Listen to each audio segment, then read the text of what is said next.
Hi friends, General English Grammar இதை பொறுத்த வரைக்கும் பாத்தீங்கன்னா நமக்கு வந்து சிலபஸ்ல வந்து எப்படின்னா இந்த டாபிக் அதாவது இப்ப கிராமர்ல 25 கொஸ்டின்ஸ் கேட்போம், அதுக்கப்புறம் வெக்காபுலரியில 15 கொஸ்டின்ஸ் கேட்போம். இந்த மாதிரி தான் நமக்கு வந்து மென்ஷன் பண்ணியிருக்காங்க. ஆனா அதுக்குள்ள வந்து நமக்கு ஒவ்வொரு சின்ன சின்ன டாபிக், இப்போ ஃபார் எக்ஸாம்பிள் டென்சஸ் இருக்கு, பார்ட்ஸ் ஆஃப் ஸ்பீச் இருக்கு. ஸோ இதுல எவ்வளவு கொஸ்டின்ஸ் கேட்பாங்க அந்த ஒரு கால்குலேஷன் வந்து தெரியாது.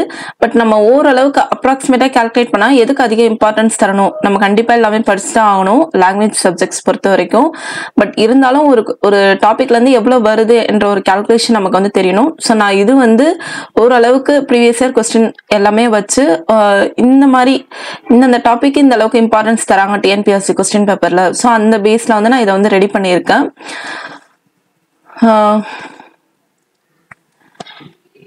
ஸோ இதுல வந்து நமக்கு வந்து இது எப்படி நமக்கு வந்து யூஸ் ஆகும் அப்படின்னு பாத்தீங்கன்னா, நமக்கு வந்து ஹை ஸ்கோரிங் டாபிக்னு சிலது இருக்கும், அதுக்கு ரொம்பவே அதிக இம்பார்ட்டன்ஸ் வந்து நம்ம கொடுக்குற மாதிரி இருக்கும். அண்ட் ஒன் மோர் திங் என்னன்னா, நமக்கு வந்து கிராமரே 85 கொஸ்டின்ஸா அப்படின்னு நமக்கு வந்து ஷாக் ஆகுற மாதிரி இருக்கு.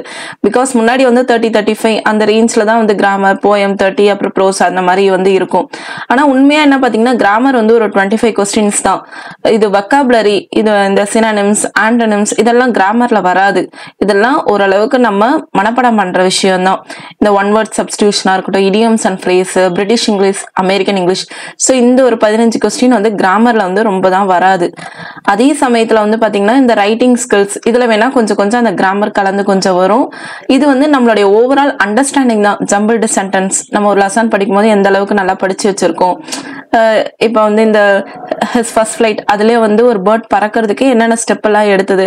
ஸோ அந்த மாதிரி சில விஷயம் தான் நம்ம முன்னாடியே லெசனை நல்லா கவனிச்சு வச்சிருந்தோம்னா அந்த மாதிரி ஜம்பிள்டு சென்டென்ஸ் தான் கேட்டா நம்மளால கரெக்டா ஃபாஸ்டா வந்து ஆன்சர் பண்ண முடியும். ஸோ இதுவும் ரொம்ப கிராமர்ல வராது, இது வந்து நம்மளோட அண்டர்ஸ்டாண்டிங்ல வரும். இப்போ வெக்காபுலரி தான் பாத்தீங்கன்னா நம்மளோட அண்டர்ஸ்டாண்டிங்ன்றதை தாண்டி இதெல்லாம் ஓரளவுக்கு கொஞ்சம் படிச்சு உள்ள தள்ளுறதுதான். நெக்ஸ்ட் டெக்னிக்கல் டேர்ம்ஸ், இதுவும் கிட்டத்தட்ட இந்த வெக்காபுலரி மாதிரி தான். ஸோ இந்த ஒரு 10 கொஸ்டின்ஸ். நெக்ஸ்ட் ரீடிங் காம்ப்ரிஹென்ஷன், இதுவும் நம்மளுடைய இந்த ரைட்டிங் ஸ்கில்ஸ், காம்ப்ரிஹென்ஷன் இது எல்லாமே நம்மளுடைய இங்கிலீஷ் ஜென்ரல் இங்கிலீஷ் அண்டர்ஸ்டாண்டிங். இதுக்கு வந்து ரொம்ப கிராமர் தேவை அப்படின்னு சொல்ல முடியாது. இதுக்கு வந்து நம்ம பேசிக்கா அண்டர்ஸ்டாண்டிங் நாலேஜ் வந்து நமக்கு இருக்கணும். இதுக்கு வந்து த்ரூ அவுட் நம்ம வந்து கொஞ்சமா இதை வந்து நம்ம ப்ரிப்பேர் பண்ணிட்டே இருக்கணும். அப்புறம் டிரான்ஸ்லேஷன், இந்த டிரான்ஸ்லேஷன் மேபி நமக்கு வந்து கொஞ்சம் கிராமர் நாலேஜ் வந்து தேவைப்படும். அண்ட் லிட்ரரி ஒர்க்ஸ், சோ இது வந்து நார்மலா படிக்கிறது தான். இப்ப இதுல ஓவரால் வந்து எப்படிதான் பிரிக்கிறாங்க அப்படின்னு நம்ம வந்து பார்ப்போம். இப்ப நமக்கு வந்து பார்ட்ஸ் ஆஃப் ஸ்பீச், அதே மாதிரி இந்த ஓரளவுக்கு வந்து எது நமக்கு கொஞ்சம் ஈஸியானது, எது கொஞ்சம் டஃப்பானது அந்த மாதிரி நீங்க கொஞ்சம் கேட்டகரைஸ் பண்ணிக்கோங்க. ஏன்னா இந்த 85 கொஸ்டின்ஸ் அப்படின்னு மாத்ததுக்கு அப்புறம் இந்த ஜென்ரல் இங்கிலீஷ் இதை பாக்குறப்பாவே ரொம்ப இதாயிடுச்சு. இவன் எனக்குமே வந்து நான் முன்னாடி குரூப் 2 அதெல்லாம் படிக்கும்போது ஒரு ஜென்ரல் இங்கிலீஷ்ல ஒரு 93, 94 அடிக்கிறது வந்து ஈஸியா இருக்கும். ஆனா இப்ப எனக்கே அந்த பார்வை வந்து கொஞ்சம் மாறி இருக்கு. பட் நம்ம இந்த மாதிரி தான் வந்து பிரிச்சு, ஓகே கிராமர்ன்றது ஒரு 25, அந்த கிராமர்லயே இப்ப வந்து பாத்தீங்கன்னா நமக்கு வந்து இந்த question tags, degrees of comparison, direct indirect, active voice, passive voice இது எல்லாமே ஈஸியா அடிக்கிற ஏரியா. ஓரளவுக்கு அண்டர்ஸ்டாண்டிங். சில இப்ப நமக்கு வந்து கொஞ்சம் எங்க மார்க் போகும் அப்படின்னு பாத்தீங்கன்னா, இந்த கன்கார்டு, சில டைம் வேர்ப்ஸ் இதுலதான் கொஞ்சம் மார்க் போகும். இன்ஃபினிட்டி ஜெரண்ட் பார்ட்டிசிபிள்ஸ் கூட ஓரளவுக்கு 75% நமக்கு கை கொடுக்கும். பிகாஸ் அந்த டூ யூஸ் பண்றது, ஐஎன்ஜி யூஸ் பண்றது, சிம்பிள் காம்பவுண்ட் காம்ப்ளெக்ஸ் இதெல்லாம் கூட ஓரளவுக்கு ஈஸி தான். சோ இந்த அனலைஸே மெயினா என்னன்னா நம்மளுடைய பெர்ஸ்பெக்டிவ மாத்துறதுக்காக தான். இது வந்து டஃப் கிடையாது, நம்மளால ஈஸியா வந்து இதை வந்து கொண்டு போக முடியும்ன்ற ஒரு விஷயம் தான். So first parts of speech, இதுல வந்து பாத்தீங்கன்னா இது ரொம்ப சிம்பிளான ஒரு டாபிக் தான். இதுல வந்து ஒரு 1 கொஸ்டின் வருது. இதுலயே வந்து நமக்கு வந்து சில இடத்துல இந்த அட்ஜெக்டிவ், அட்வர்ப் இதெல்லாம் கொஞ்சம் கன்ஃபியூஷன் ஆகும். பட் அதெல்லாம் நம்ம வந்து நம்ம கிளாஸஸ்ல வந்து பார்ப்போம். நெக்ஸ்ட் கன்கார்ட், இது வந்து கொஞ்சம் இந்த சப்ஜெக்ட் வெர்ப் அக்ரிமெண்ட் இந்த டாபிக்ல வந்து ஒரு 2 கொஸ்டின் வரைக்கும் நம்ம எதிர்பார்க்கலாம். இதுல வந்து கொஞ்சம் இதா இருக்குதா, கொஞ்சம் இதை அண்டர்ஸ்டாண்ட் பண்றதுக்கு கொஞ்சம் நம்ம நிறைய டைம் வந்து ஸ்பெண்ட் பண்ணணும். நெக்ஸ்ட் டென்சஸ் பொறுத்த வரைக்கும் பாத்தீங்கன்னா 3 to 4. ஸோ டென்சஸ்லயும் வந்து ஓரளவுக்கு நம்ம வந்து ஆன்சர் பண்ண முடியும். ஒரு 4 கொஸ்டின்ஸ் கேட்கறாங்கன்னா ஒரு 2வது ஈஸியா தான் கேட்பாங்க. சில டைம் நமக்கு வந்து சில க்ளூ வேர்ட்ஸ் எல்லாமே இருக்கும். இங்கிலீஷ் வந்து நம்ம எந்த அளவுக்கு வந்து அண்டர்ஸ்டாண்டிங்ல இருக்குமோ அந்த மாதிரி சின்ன சின்ன ட்ரிக்ஸும் நம்ம வந்து தெரிஞ்சுக்கணும். ஒரு நவ்வுன்னு வந்துச்சுன்னா அது ப்ரெசன்ட் கண்டினியூஸ்ல வந்து சொல்றாங்க. இந்த மாதிரி சின்ன சின்ன க்ளூ வேர்ட்ஸ், ட்ரிக் வேர்ட்ஸ் இதெல்லாமே நம்ம வந்து கொஞ்சம் லேர்ன் பண்ணி வச்சுக்கணும். ஸோ டென்சஸ் இதை பொறுத்த வரைக்கும் ஒரு 3 to 4. ஸோ நம்ம அந்த டேப்லெட் காலமை கொஞ்சம் நல்லா படிச்சுட்டு கொஞ்சம் நிறைய அப்ளை பண்ணி பார்த்துக்கிட்டே இருந்தா நம்ம ஓரளவுக்கு வந்து ஒரு 4 questions கேட்டாலும் 3 questions வரைக்கும் கூட ஸ்ட்ராங்கா அடிக்கலாம். ஆக்டிவ் வாய்ஸ், பேசிவ் வாய்ஸ் இதெல்லாம் ஓரளவுக்கு நம்ம வந்து அந்த பேட்டர்ன் இருக்கும், அந்த பேட்டர்ன் படி அந்த பை யூஸ் பண்றது, அந்த பேட்டர்ன் படியே நம்ம வந்து ஓரளவுக்கு அடிச்சலாம் 3. And types of sentence, transformation of sentence. So இதுலயும் வந்து பாத்தீங்கன்னா இந்த இன்ட்ராகேட்டிவ், இம்பரேட்டிவ், எக்ஸ்கிளமேட்டரி இதுக்கெல்லாமே ஒரு சின்னதா அந்த எப்படி சொல்றது மார்க்ஸ், தட் இஸ் எக்ஸ்கிளமேட்டரினா ஒரு ஆச்சரியக்குறி, இன்ட்ராகேட்டிவ்னா ஒரு கொஸ்டின் மார்க், இந்த மாதிரி இருக்குதான். பட் இதுல நம்ம கொஞ்சம் ஒர்க் பண்ண வேண்டியது அதிகமா இருக்கும். ஒரு 2 questions வரைக்கும் எதிர்பார்க்கலாம். அண்ட் வேர்ப்ஸ், மெயின் வேர்ப்ஸ், இந்த பி ஃபார்ம் வேர்ப்ஸ் இதெல்லாமே இந்த வேர்ப்ஸ் இதெல்லாம் நம்ம வந்து ஜென்ரலா பார்த்தா பார்ட்ஸ் ஆஃப் ஸ்பீச்லயே கொஞ்சம் வந்து பார்க்கணும். ஸோ அதுல பார்த்தாலும் பார்க்கலாம், இல்ல தனிப்பட்டு இதுல பார்த்துக்கலாம். நெக்ஸ்ட் இன்ஃபினிட்டிவ், ஜெரண்ட், பார்ட்டிசிபிள்ல ஒரு 2 வரைக்கும் எதிர்பார்க்கலாம். Question tags 2, sentence pattern.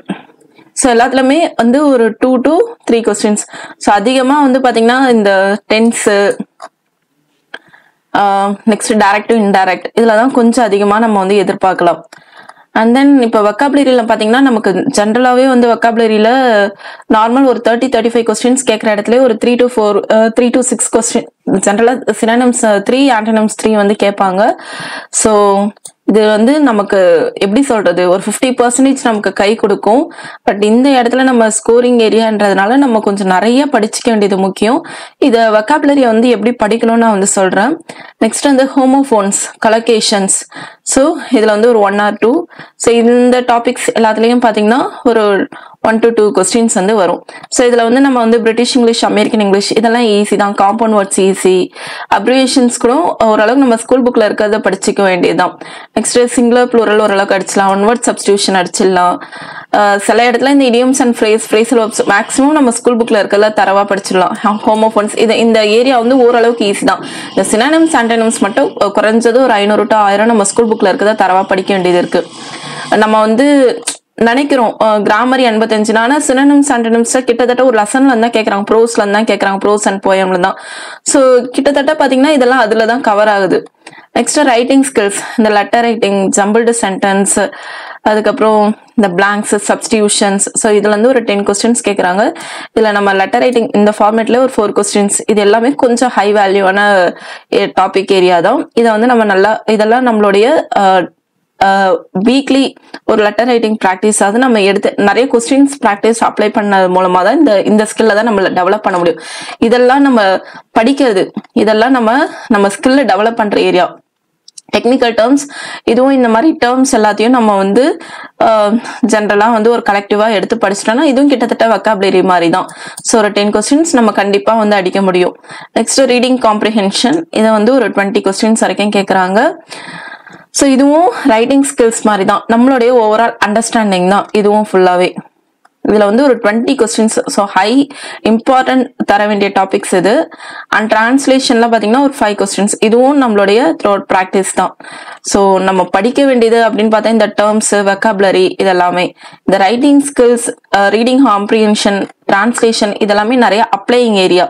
And grammar topic பொறுத்த வரைக்கும் அதனுடைய பேசிக்ஸ் வந்து நம்ம வந்து நல்லா தெரிஞ்சுக்கணும். ஸோ இந்த மாதிரி ஒவ்வொரு டாபிக்கையும் நம்ம கேட்டகரைஸ் பண்ணிக்கலாம். அண்ட் இந்த லிட்ரரி ஒர்க் இதை பொறுத்த வரைக்கும் இந்த மாதிரி நம்ம வந்து கொஞ்சம் பார்த்துக்கணும். இப்போ போயம்ஸ்னா வந்து அந்த லைனுக்கான மீனிங், அந்த போயமோட தீம் என்ன, அதுக்கப்புறம் இந்த ஃபிகர் ஆஃப் ஸ்பீச்ல இருந்து கொஞ்சம் நல்லா தெரிஞ்சுக்கணும். ப்ரோஸ்ல வந்து என்னென்ன கேரக்டர்ஸ் வராங்க, அதனுடைய மாரல் என்ன, அப்புறம் ஜென்ரலா ஆத்தர்ஸ் அண்ட் அந்தந்த போயம், ப்ரோஸ் அதனுடைய ஆத்தர்ஸ் அவங்களுடைய வேற என்ன ஒர்க். இப்போ இது ரிலேட்டடாவே நிறைய மார்க்கெட்ல கொஞ்சம் கம்பேரிசன் பேஸ்டா, அதாவது இப்போ row wise, column wise, full authors, full poems அந்த மாதிரி தான் சொல்லி கொடுத்துருக்காங்க. ஸோ அந்த மாதிரி கலெக்டடா கொஞ்சம் படிச்சுக்கோங்க. அண்ட் இந்த மேத்ஸ் த ஃபாலோயிங் டைப்லயும் ஆத்தர்ஸ் அண்ட் புக்ஸ் இந்த மாதிரி தான் வந்து கேட்பாங்க. ஸோ இந்த மாதிரி நம்ம வந்து ஓகே இந்த மாதிரி தான் கேட்பாங்க, இந்த டாபிக்ல இவ்வளோ கேட்பாங்கன்ற ஒரு நாலேஜ் நமக்கு கண்டிப்பா வேணும். அது மட்டும் இல்லாம ஜென்ரலா வந்து நம்ம ப்ரியாரிட்டிஸ் தரது வந்து ஃபர்ஸ்ட் இந்த கிராமர், அப்புறம் இந்த லிட்ரரி ஒர்க்ஸ். இதுக்கு வந்து கிட்டத்தட்ட இதுவே வந்து ஒரு 45 to 50 மார்க்ஸ் வந்து 50 கொஸ்டின்ஸ் இதுல வருது. ஸோ இதுக்கு வந்து கொஞ்சம் அதிக இம்பார்ட்டன்ட் வந்து நம்ம தரணும். Next translation and vocabulary. So இதை பொறுத்த வரைக்கும் பார்த்தீங்கன்னா டெய்லி ப்ராக்டிஸ் வந்து பண்ணிக்கிட்டே இருக்கணும். ஒரு 15 மினிட்ஸ் அதை எடுத்து வொக்காபுலரியில டெய்லி ஒரு 5 வார்த்தை இன்னிலேருந்து நீங்கள் லேர்ன் பண்ணால் கூட கிட்டத்தட்ட வந்து ஏன்னா இது வந்து ஒரு நாள் படிச்சு வர வைக்கிற விஷயம் கிடையாது. இன்னைக்கு 5 வார்த்தை படிக்கிறீங்க, நாளைக்கு 5 வார்த்தை படிக்கிறீங்கன்னா நாளைக்கு படிக்கும்போது முன்னாடி 5 வார்த்தை என்ன படிச்சீங்க 10 வார்த்தையா சேர்த்து, அடுத்த 3ஆவது நாள் 15 வார்த்தை படிக்கிறீங்கன்னா அதான் 5 வார்த்தைன்னா டோட்டலா 15. ஸோ இந்த மாதிரி நீங்க பண்ணிட்டே இருந்தீங்கன்னா இன்னில இருந்து ஒரு 80 நாள் எடுத்தாலும் 80 × 5 எவ்வளவு, ஒரு 400 வார்த்தை கிட்ட வரும். ஸோ இந்த மாதிரி வந்து நம்மளுடைய ப்ராக்டிஸை வந்து டெவலப் பண்ணிக்கணும் வொக்காபுலரி பொறுத்த வரைக்கும். அண்ட் டிரான்ஸ்லேஷன் பொறுத்த வரைக்கும் முடிஞ்ச அளவுக்கு கொஞ்சம் கொஞ்சம் நம்ம வந்து டைம் கொடுத்து ஒரு சில விஷயத்த டிரான்ஸ்லேட் பண்ணி பார்த்துக்கிட்டே இருக்கணும். அப்புறம் ஒரு வீக்குக்கு 2 காம்ப்ரிஹென்ஷனாவது நம்ம வந்து கொஞ்சம் சால்வ் பண்ணணும். நிறைய ப்ரீவியஸர் கொஸ்டின் பேப்பர் எடுத்து பார்த்தாலே ஒரு 25லேருந்து 27 கொஸ்டின் பேப்பர் வந்து இருக்கு. அண்ட் நம்ம இதுக்கு வந்து தனிப்பட்ட ஒரு புக்ஸ் வந்து ரெடி பண்ணிட்டு இருக்கோம். அதுவும் நான் எக்ஸ்பிளனேஷனோட கொஞ்சம் ரெடி பண்றேன். கண்டிப்பா ஜெனரல் இங்கிலீஷ் ஸ்டூடெண்ட்க்கு ரொம்ப யூஸ்ஃபுல்லா இருக்கணும்னு. ஸோ அதான் நம்ம 2012 இருந்து, ஏன்னா இப்போ குரூப் 4ல தான் எடுத்ததுனால நம்ம 2012 வரைக்கும் போக வேண்டியதா இருக்கு. ஸோ 2012 இருந்து இப்போ 25 குரூப் 2A மெயின்ஸ் வரைக்கும் எல்லா கொஸ்டின் பேப்பரையும் எடுத்து இந்த கிராமர் இதுல ஒரு சில டாபிக் தான் இப்போ நமக்கு நியூவா ஆட் பண்ணியிருக்காங்க, ஒரு சிலது தான் வந்து எப்பயும் இருக்கிறது தான். ஸோ அந்த பேஸ் வந்து நம்ம பிரிச்சு கொஞ்சம் கரெக்டா நிறைய விஷயத்த சால்வ் பண்ணா கண்டிப்பா இந்த ஜெனரல் இங்கிலீஷ்ன்றது நமக்கு ஈஸி தான். கொஞ்சம் நம்ம வந்து என்ன இப்ப லிட்ரரி பார்ட் அதுதான் நம்ம அவ்வளோ டைம் கொடுக்க வேண்டியதா இருக்கும். ஆனா அதுல ரொம்ப கம்மி மார்க் வரும். ஸோ அந்த ஒரு விஷயம் தான் இருக்கு. பட் நீங்க வந்து இப்ப நம்ம ஸ்டடி பிளான் படி ஒரு 2 கிராமர் டாபிக், ஒரு 2-3 நாளைக்கு ஒரு 2 கிராமர் டாபிக், ஒரு போயம் ஒரு ப்ரோஸ், அந்த மாதிரி மினி ஒர்க்கா வந்து முடிங்க. அப்படி முடிக்கும் போது உங்களுக்கு போயம் ப்ரோஸ் தான் பெரிய விஷயமா தெரியாது. அண்ட் கிராமருக்கும் அதிக இம்பார்ட்டன்ஸ் தர மாதிரி இருக்கும். ஸோ இதுதான் நம்ம ஃபர்தரா உங்களுக்கு ஜெனரல் இங்கிலீஷ் ரிலேட்டடா ஏதாவது டவுட்ஸ் இருந்தாலும் கமெண்ட்ல வந்து சொல்லுங்க. நான் அதுக்கேற்ற மாதிரி வீடியோ வந்து ப்ரிப்பேர் பண்றேன். அண்ட் நான் என்னால் முடிஞ்ச அளவுக்கு கிளாஸஸ் வந்து உங்களுக்கு யூடியூப்ல வந்து தரேன், கிளாஸஸ் அண்ட் PYQ அனலைசஸ் எல்லாமே. ஓகேவா? தேங்க்யூ.